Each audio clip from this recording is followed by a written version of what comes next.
ఏంటి అక్క బీరువాలో నుంచి బట్టలు తీసి సర్దుతుంది? అక్క, ఏం నువ్వు చేస్తున్న పని? నేనేం చేస్తున్నానే, బట్టలు సర్దుతున్నాను. ఎవరి బట్టలు? అందరి బట్టలు సర్దుతున్నాను. నా బట్టలు మాత్రమే సూట్ కేసులో పెడుతూ అందరి బట్టలు సర్దుతున్నానంటున్నావేంటి? బీరువాలో ఒక్కొక్కరిలోని బట్టలన్నీ తీసి కలరా ఉండలు వేసి మళ్ళీ బట్టలన్నీ అందులో పెడుతున్నాను. బట్టలన్నీ బయటికి తీసాక విడిగా ఎందుకని ఈ సూట్ కేసులో సర్దుతున్నాను. ఈ అరలో నీ బట్టలున్నాయి, అవి తీసి కలరా ఉండలు వేశాను. అబద్ధం.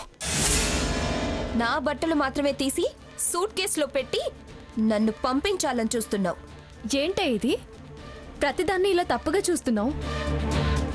నిన్న తెచ్చిన సరుకుల్లో కలరా ఉండలున్నాయి. బొద్దింకలు పోవడానికి అవి బీరువాలో వేశాను. కావాలంటే చూడు. నన్ను బొద్దింకలా పంపాలనుకుంటూ కలరా ఉండలని కబుర్లు చెప్తున్నావా? ఏయ్, నీకేమైనా పిచ్చా? స్వర్ణ, బీరువా నిండా పురుగులు చేరాయి, కలరా ఉండలు పట్టుకురండి అని మీ అమ్మ చెబితే పట్టుకొచ్చింది నేనేనమ్మా.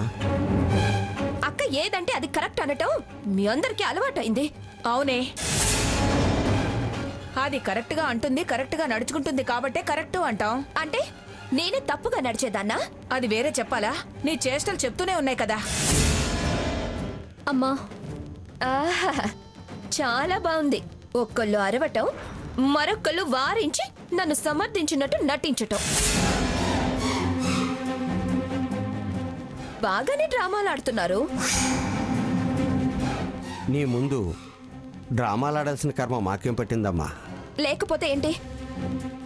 మీరు నన్ను పంపించేయాలని డిసైడ్ అయిపోబట్టే కదా అక్కిలా నా బట్టలు సూట్ కేసులో సర్దుతుంది. ఎందుకే మా మీద అపనమ్మకానికి వచ్చావు?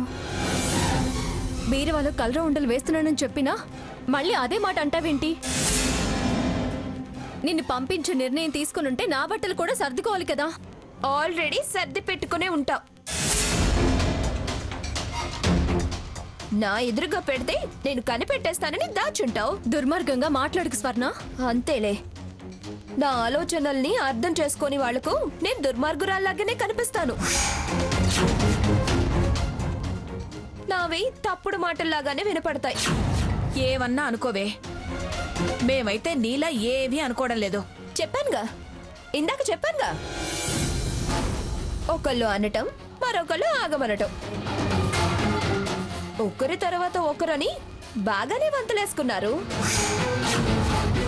వంతులేసుకోవడం ఏంటమ్మా? చాలా విచిత్రంగా మాట్లాడుతున్నావు. ఇందులో విచిత్రమే ఉంది నాన్న. అక్క అనటం అమ్మ వారించటం, అమ్మ అనటం అక్క వారించటం, అటు ఇటు అనటానికి వారించడానికి మీరు. తలో మాట అంటే సిగ్గు చచ్చి అదే అత్తారింటికి వెళ్తుందనేగా మీ ప్లాను.